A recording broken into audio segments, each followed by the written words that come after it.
संकल्पनामा आपण जाहीर केला तेव्हा आम्ही जे त्यात बघितलं सगळे राज्य सरकारचे कामं दाखवले, महापालिकेच्या नांदेडचा विकास म्हणजे केवळ नांदेड नगरपालिका पुरती नाही आहे.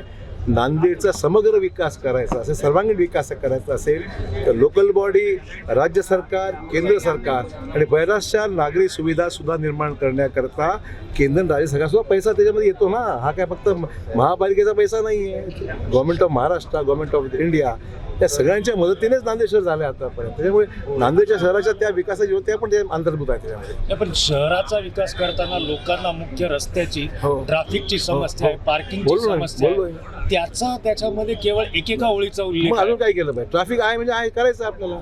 ज्यावेळेस विकास होतो त्यावेळेस ट्रॅफिक वाढते, त्याच्यामध्ये एम्प्लॉयमेंट निर्माण होते, गाड्या वाढतात, टू व्हीलर्स वाढतात. त्याच्यामुळे ट्रॅफिक पहिल्यापेक्षा यासाठी वाढले की गुंतवणूक आली, मॉल्स आले, दुकानं वाढली, इमारती वाढल्या, त्याच्यामुळे गाड्या वाहनं अधिक वाढली, त्यामुळे ट्रॅफिक वाढली. सर, आपण इंदोर पॅटर्नची गोष्ट केली. इंदोरचे महापौर आज आले नाही. इंदोरमध्ये काही घटना घडली, काही लोक त्याच्यामध्ये दूषित पाण्यामुळे काही प्रॉब्लेम झाल्यामुळे ते आले नाही आहेत ही माझी माहिती आहे. त्यामुळे ते येणार होते पण त्यांना घेऊ केव्हा ते 10 दिवसामध्ये जमलं त्यांना बोलून घेऊ.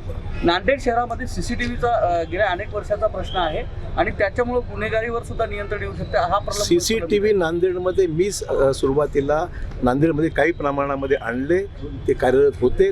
मधल्या काळामध्ये बाकीचे क्षेत्र राहून गेलेलं आहे, पैशाची कमी पडली म्हणून ते राहून गेलेलं आहे. आम्ही त्याला प्राधान्य देऊ आणि नांदेड शहराची सुरक्षेकरता ज्या ज्या गोष्टीची आवश्यकता आहे, मग पोलीस बंदोबस्त अधिक वाढवायचा असेल, एन्फोर्समेंट अधिक करायचं असेल, CCTV लावायचे असतील ज्या ज्या ठिकाणी ते आम्ही पूर्ण करणं, तो आमचा त्यातला एक फोकसचा मुद्दा आहे.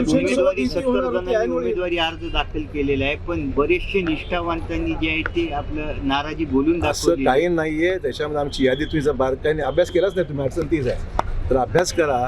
आणि तुमच्या अभ्यासाच्या अगोदर मी स्वतः थोडा अभ्यास केला आणि त्याच्यामध्ये आम्ही जे भाजपाचे निवडून येण्यासारखे उमेदवार आहेत त्यांना आम्ही उमेदवारी दिली. शेवटी निकष काय आहे? निवडून येण्यासारखं आहे. आणि त्यामुळे भाजपाचे जे उमेदवार जे पहिल्यांदाचपासून काम करत आहेत त्यांचा अंतर्भाव मोठ्या प्रमाणात आमच्या यादीमध्ये आहे, मी सिद्ध करू शकतो. कोणालाही पैसे मागितलेले नाहीत, कोणाकडून पैसे. माझं भाऊ अशोक चव्हाणांची कारकीर्द गेल्या 50 वर्षाची आहे. सर, पूर्ण प्रभागामध्ये उमेदवार देता आले नाही. ठीक आहे, ज्या ठिकाणी आमचे उमेदवार निवडून याची शक्यता दिली नाही आम्ही, फॅक्ट आहे ना. ज्या ठिकाणी आम्हाला वाटतं की आमचा उमेदवार येणार नाही त्या ठिकाणी उमेदवार दिलं नाही, ही खरी गोष्ट आहे. शिवसेनेसोबत कसं ते आम्ही सांगितलं ना, आम्ही 8 ते 10 जागा त्यांना देऊ केल्या होत्या, तर त्यांची जागा 25-30 जागा शक्यच नव्हत्या. आम्ही त्या 25-30 जागा दिल्या असत्या तर भाजपच्या कार्यकर्त्यांना कुठे ऍडजस्ट करायचं हा प्रश्न होता. प्रयत्न आम्ही केला सुद्धा पाहायला मिळते असेल ना, त्यांना तिकडे जागा मिळाल्या, देगलूरमध्ये त्यांना मिळाल्या, बिलोलीला मिळाली, धर्माबादला त्यांना मिळालं, त्याच्यामुळे त्यांच्या अपेक्षा वाढलेल्या आहेत. तर आगामी काळात कोणाकोणाच्या सभा भाजपसाठी इथे होणार आहे? आता मुख्यमंत्र्यांची आज सभा 5 तारखेला नांदेडला नियोजित आहे. आता कन्फर्मेशन यायचं पण जवळपास निश्चित आहे 5 तारखेला. म्हणजे आता आजच ठरेल, आता विड्रॉल संपलं की मग बाकीची तारखा आम्ही घेऊ. विड्रॉलसाठी खूप मेहनत करावी लागते, करावं लागेल ना निश्चित.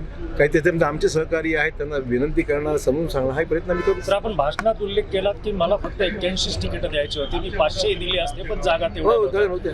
या लोकांची मोठ कशी बांधणार आहात जे आता पक्षाने तिकीट त्यांना देऊ शकले नाही? असं हे प्रत्येक निवडणुकीला काही ना काही प्रमाणात होत असतं प्रत्येक पक्षात. ज्यांच्याकडे उमेदवारच नाही त्यांना प्रश्न नव्हता, त्यांना आमचीच माणसं घ्यायची होती.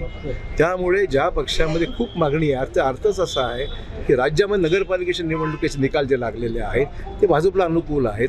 देशामध्ये ज्या विविध राज्याचे निकाल लागले ते भाजपला अनुकूल आहे आणि त्यामुळे मागण्यांची संख्या लोकांना दिसते की आता भाजपच येणार आहे आणि मागण्यांची संख्या त्याच्यामुळे प्रचंड प्रमाणात झाली. महापालिकेत तुमची लढाई आहे कोण्या पक्षासोबत? आमची लढाई जे आमच्या विरोधात ते सगळीच लढाई आमची. तरी म्हणजे जे आमच्या विरोधात आहेत त्याची लढाई आमची. प्रताप पाटलांचं किती मोठं आव्हान वाटतं राष्ट्रवादीचं आपल्याला? कोण प्रताप पाटील? मला माहित नाही कोणाची गोष्ट करतो. अनेक प्रताप पाटील आहे. हा बोला. शिवसेनेचे आमदार बालाजी कल्याणकर यांनी सांगितलं की महापौर हा शिवसेनेचाच राहील आणि फिसकटली युती ही भाजप होत असेल. बरं ठीक आहे, काय म्हणायचं त्यांना म्हणू द्या. मतदानानंतर स्पष्ट होईल की भाजपच नंबर 1चा पक्ष राहणार आहे. अशोक चव्हाणांना कुठला प्रभाग अवघड जाणार? सर्वच चांगले माझ्यासाठी, सगळेच चांगले, कुठलंच अवघड वाटत नाही. नांदेड शहर मी गेल्या 40 वर्ष मी सांभाळलेलं आहे, कुठेतरी गुडविल आहे ना माझं.